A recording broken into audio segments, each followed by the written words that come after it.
This is Unit 5, Forces, and Part 3, which is Hooke's Law. And this is all about stretching materials.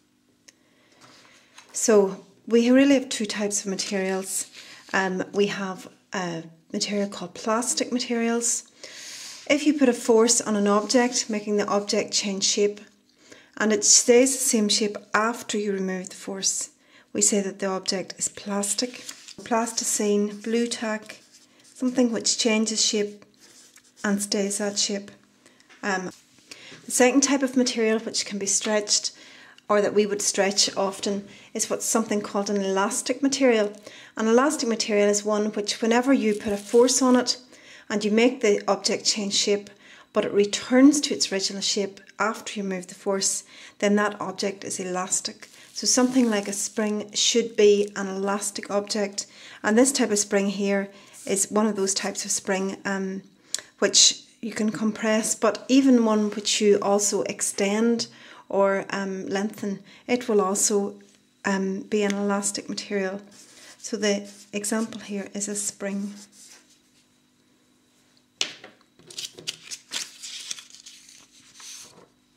Now, the Hooke's Law experiment, I'm not sure if you can see the title or not.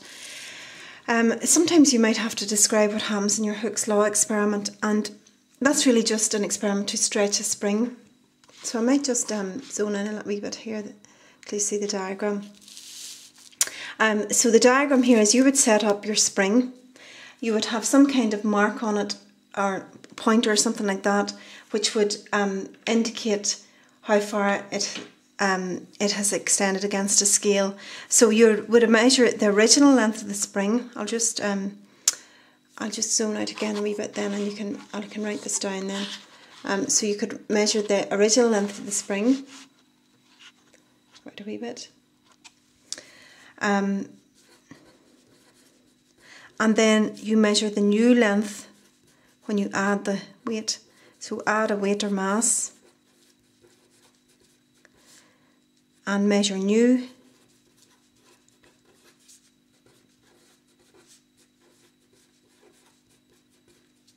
Then calculate the extension.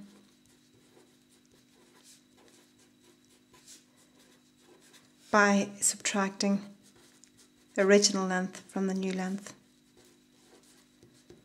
And you would continue to do that for different weights, and obviously the more weight you would add here in the pan, the pointer should move down the scale.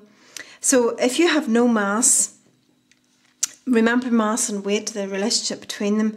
If you have a mass of 50 grams, mass of 50 grams, it has got, in kilograms, that's 0.05 kilograms, and then W equals mg, and g is 10, so g times 0.05 gives you 0.5, so that's where the relationship between the mass and the load in newtons, so that's the weight of it just.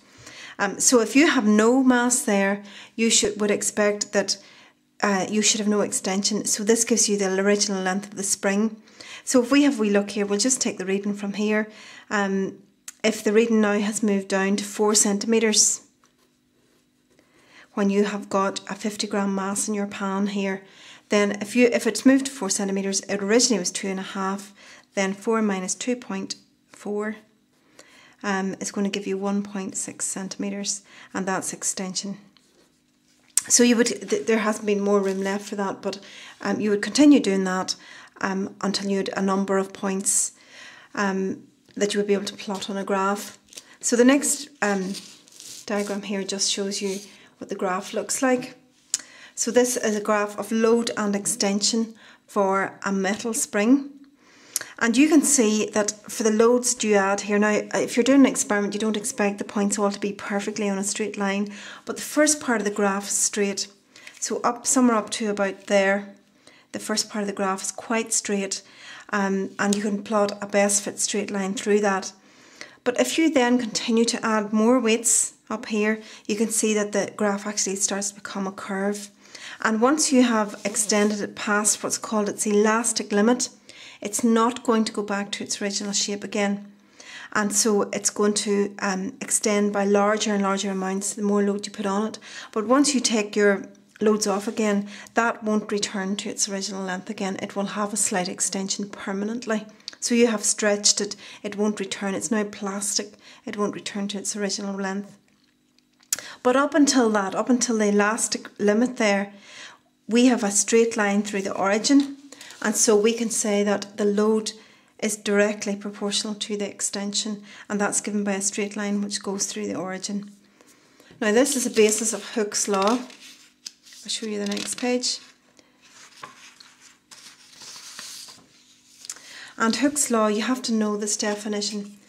And Hooke's law is that the force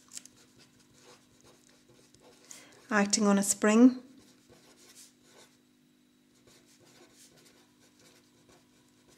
is directly proportional, I'm just going to write the symbol, directly proportional to the extension it produces.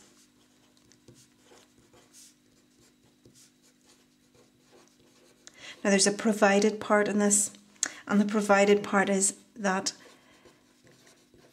the elastic limit is not exceeded. So provided the elastic limit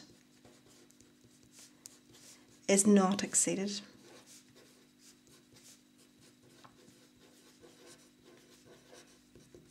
So you need to learn that.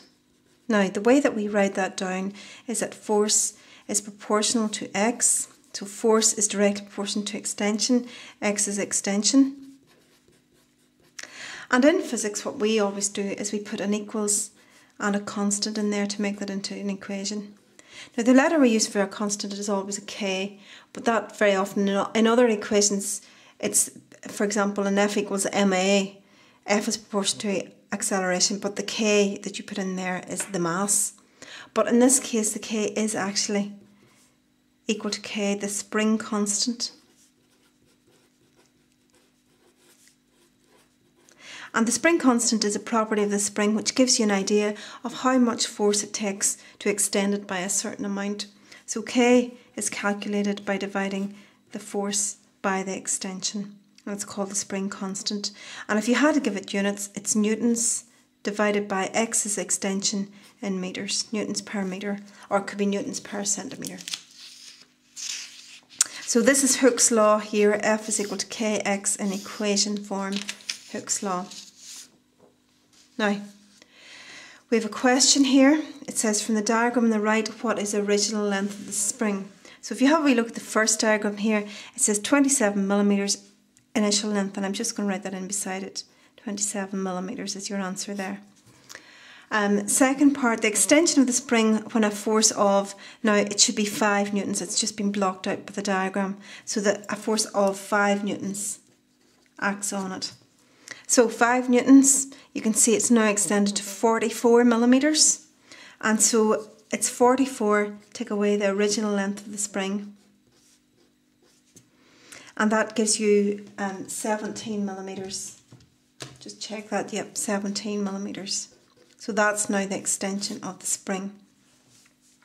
Now it then asks you to calculate the extension when 1 newton acts on it. So you know that 5 newtons, I'm going to do the part C down here, 5 newtons gives you an extension of 17 millimetres. So 1 newton is going to give you 17 divided by 5 millimetres, and that gives you 3.4 millimetres. Then it's asked you to work out the extension when weight W acts on it. So weight W here is causing a total length of 35 millimetres, so that's just 35 millimetres, take away the 27, and that gives you 8 millimetres. And then it asks you to work out the weight. So the weight of the unknown weight here on the right hand side, which is causing this extension of 35 millimetres, if you can see that, we can see that it has got an extension of 8 millimetres, and 1 newton causes 3.4. So the force then that is caused by the 8 millimetres must be 8 divided by 3.4. So 8 divided by 3.4 gives you an answer of 2.35 newtons.